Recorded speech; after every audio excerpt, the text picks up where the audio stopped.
Ռոմանոս Պետրոսյանը նոր մեղադրանքները հղել Սամվել Կարապետյանի հասցեին, նրա հեծի լիցենզիայից զրկելն արդարացնելու համար։ Նիկոլ Փաշինյանի հետ հանդիպմանը հեծի ժամանակավոր կառավարիչը կրկին հայտարարել է, թե հեծի 2018-ից 2024 թվականների նոյեմբերի բազան ջնջվել է։ Պետրոսյանը նշել է, թե հեծում շատ դեպքերում արևային կայաններից ինքնավար էլեկտրաարտադրողների արտադրած էներգիան թերգրանցվել է։ Փաշինյանն էլ շարունակել է ժամանակավոր կառավարչի խոսքը, նշելով, որ եթե այդ խնդրի հետևից մինչև վերջ չեն գնացել, ուրեմն նշանակում է ինչ-որ բան են թաքցրել։ Երբ որ ասում են տվյալները Մեր ձևով ժողովրդական շարժման համակարգող Նարեկ Կարապետյանը, ինչպես խոստացել էր, կետ առ կետ պատասխանում է Նիկոլ Փաշինյանի եւ հեծի ժամանակավոր կառավարիչ Ռոմանոս Պետրոսյանին։ Առաջին կետով Նարեկ Կարապետյանը նշել է, որ Սամվել Կարապետյանը իր գրպանից հեծ աշխատակիցներին վճարել է 11 միլիարդ հավելյալ աշխատավարձ, որ աշխատավարձերը բարձր պահի կամ ավել մարդ պահի աշխատանքի, ընդգծելով, որ հավելյալ աշխատավարձերի համար սպառողը չի վճարել երբեք։ Երկրորդ կետով անդրադարձել է հեծի ժամանակավոր կառավարչի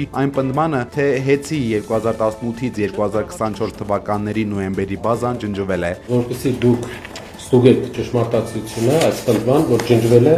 ասում է, որ ջնջվել է, իհարկե խնդիր եղել է, խնդրից կպատմեմ, բայց ինքը մոռանում է նշել, որ ջնջվելուց հետո վերականգնվել է, իսկ վերականգնվել է նրա համար, որ իմ կողմից եղել է խիստ ցուցում եւ եղել է ծառայողական քննություն նախաձեռնված իմ կողմից, որի արդյունքում 2-3 օրվա ընթացքում վերականգնվել է, որպեսզի հասկանաք, նույն խնդիրը եղել է բանկային առկա համակարգում Հայաստանի 3 ամիս առաջ։ ՀԾԿՀ նախագահ Մեսրոպ Մեսրոպյանը հանրային հեռուստաընկերության եթերում սխալ եւ ոչ լիարժեք տեղեկություն է տրամադրել, չներկայացնելով ամբողջական իրավիճակը, ինչն էլ հանրության շրջանում բացասական տրամադրությունների պատճառ է հանդիսացել։ Բացահայտել է փաստերի ստուգման հարթակը։ ՖԻՊ-ը փորձել է պարզել, արդյոք իրականությանը համապատասխանում է ՀԾԿՀ նախագահի հայտարարությունը, թե սպառողների հաշվիչների ցուցմունքները անհետացել են։ Այդ նպատակով լրագրողը դիմել է հեծ ու խնդրել իր բնակարանի օգտագործած էլեկտրաէներգիայի վերջին տարիների ցուցմունքները։ Լրագրողը ներկայացրել է իր բաժանորդային համարն ու անձնագիրը եւ հեծում հաշված րոպեների ընթացքում ներկայացրել են 2019 թվականից 2025 թվականի նոյեմբեր ամիսն ընկած ժամանակահատվածում նրա ամսական ծախսերի գրաֆիկը։ Փաստացի բաժանորդը իր տվյալներին հասանելիություն կարողացել է ունենալ եւ դրանք ամենևին էլ չեն չքացել, ինչպես հարցազրույցում պնդել էր ՀԾԿՀ մարմնի ղեկավարը։ Տավուշում 5-րդ օրն է հրշեջները չեն կարողանում մարել հրդեհը։ Մեկուսացում այս պահին չկա, բայց ամեն ինչ վերահսկելի է։ Հրդեհի տարածումը կանխվել է դեպի տներ, հյուրատներ, հայտնել է Տավուշի մարզային փրկարարական վարչության բնակչության պաշտպանության բաժնի պետ Սարգիս Մարկոսյանը։ Այս պահին ինտենսիվ աշխատանքներ են իրականացնում ոլորանների հատվածում։ Նաև հրդեհաշիջման աշխատանքներ է իրականացում Կազաչի տեղամասում։ Երկու հրդեհներն էլ վերահսկել են, այս պահին վտանգավոր առանձնապես մարդու կյանքի առողջության սպառնացող երևույթներ չունենք։ Իշխանությունների հետ պայմանավորվածության եւ զիջումների չի պատրաստվում գնալ Գյումրու քաղաքապետ Վարդան Ղուկասյանը։ Դիմարունը իմ տատը ցույց չի տալիս նմանատիպ ապրելակերպ, երբ որ բացեք իմ կենսագրականը, օրը սպաբելիս գրված է մաքուր ճիշտ հայրենասեր պայրադրիչնի։ Հարյակորդի Ղուկասյանների հերթական դատական նիստն այսօր տեղի ունեցել, հարցաքննվել են վկաները։ Ըստ Վարդան Ղուկասյանի փաստաբանի, մեղադրանքի մեջ Գյումրու համայնքապետի մասնակցությունը գրեթե 0 է։ Ըստ էության քաղաքական հետաքրքրություն այսպես շեշտադրված պարոն Ղուկասյանը սկսեց իշխանության համար որպես այդպիսին հետաքրքրություն առաջացնել հենց այն ժամանակ, երբ որ պարոն Ղուկասյանի նկատմամբ սկսեցին քրեական գործեր հարուցել։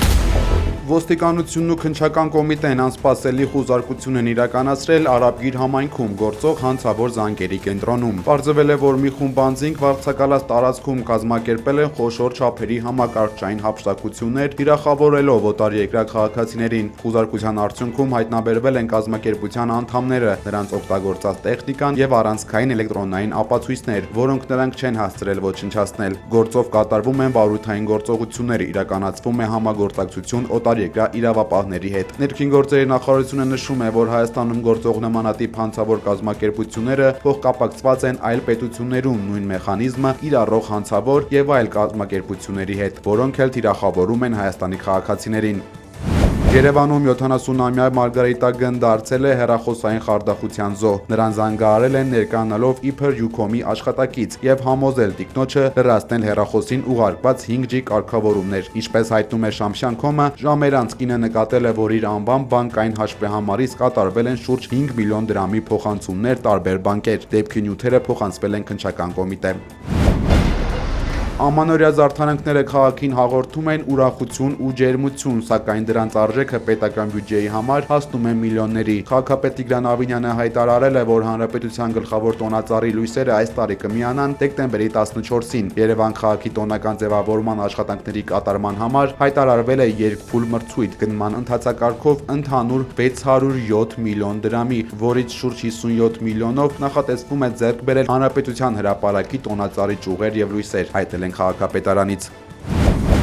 Սոցցանցերում տարածվում են տեսանյութեր եւ լուսանկարներ, որտեղ պարզ երևում է, որ Արցախի խորհրդանիշ «Մենք ենք մեր սարերը» արձանը ադրբեջանցիները վանդալիզմի են ենթարկել։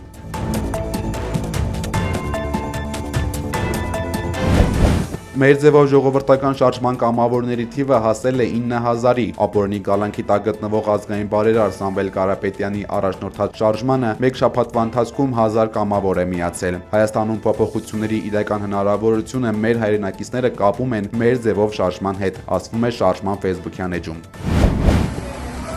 Չնայած բանակցային փուլին, Ռուսաստանն ու Ուկրաինան շարունակում են միմյանց ավերիչ հարվածներ հասցնել։ Հրթիռներով մասսայական հարձակման են ենթարկվել Կիևը, հարվածներ են հասցվել բնակելի շենքերին եւ էներգետիկ օբյեկտներին, հայտնում են տեղի իշխանությունները։ Կենտրոնական Պեչերսկի շրջանում վնասվել է բազմաբնակարան շենք, արևելյան Դնիպրովսկի շրջանում հրդեհ է բռնկվել 9 հարկանի բնակելի շենքում։ Նախնական տվյալով կա 6 զոհ, 12 վիրավոր։ Ռուսաստանի պաշտպանության նախարարությունը նշել է, որ գիշերվա ընթացքում Ռուսաստանի տարածքում հակաօդային պաշտպանության միջոցներով խոցվել է ռեկորդային 249 անօդաչու թռչող սարք, ինչը վկայում է հակամարտության այս փուլի աննախադեպ ինտենսիվության մասին։ Թեև Դոնալդ Թրամփը դադարեցրել է Ուկրաինայում պատերազմի ֆինանսավորումը, սակայն ԱՄՆ-ն դեռևս զգալի քանակությամբ սպառազինություն է ուղարկում եւ վաճառում ՆԱՏՕ-ին, ասել է Սպիտակ տան մամուլի քարտուղար Քերոլայն Լևիթը։ Այնուամենայնիվ, մենք չենք կարող դա անել անընդհատ, եւ նախագահը ցանկանում է, որ այս պատերազմն ավարտվի, նշել է նա։ Լևիթն անդրադարձել է նաեւ բանակցային փուլին եւ ասել, որ ԱՄՆ-ն հասկանում է խաղաղության ծրագիրը պետք է համաձայնեցվի Ռուսաստանի հետ։ Что касается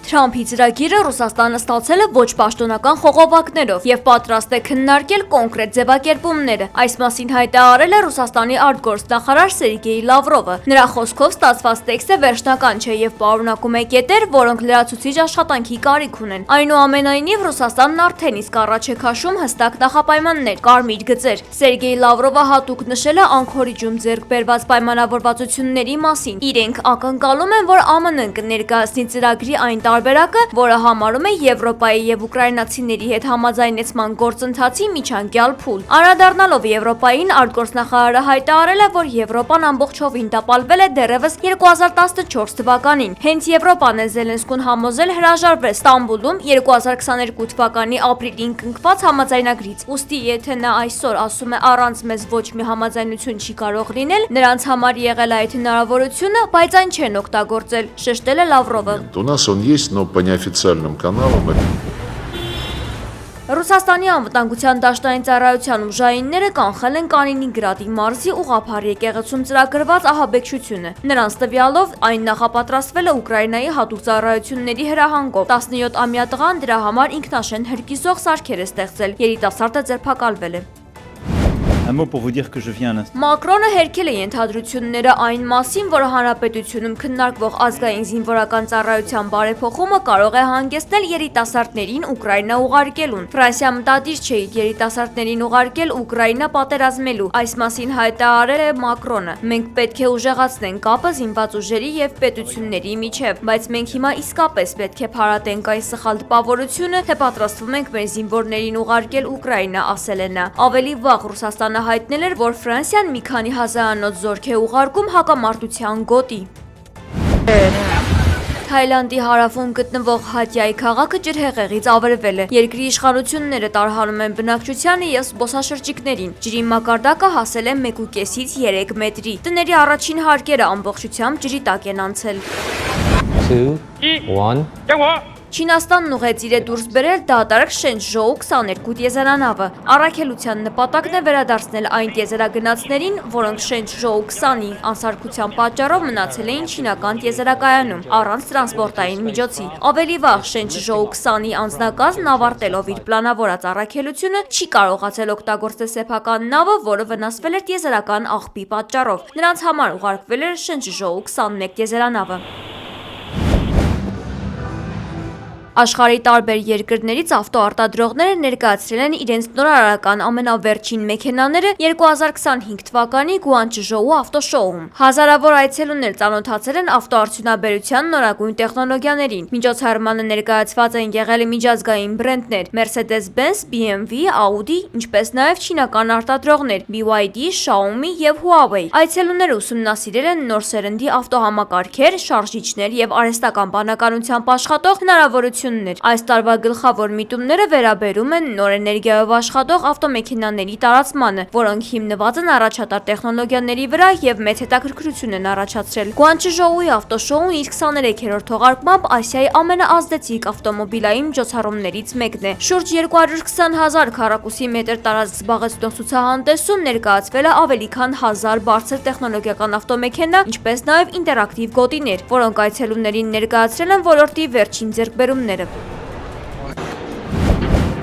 Չինաստանում մարդանման ռոբոտը ռեկորդ է սահմանել, նա 3 օրում քայլել է ավելի քան 100 կիլոմետր։ Սա ռոբոտների երբևէ անցած ամենաերկար տարածությունն է։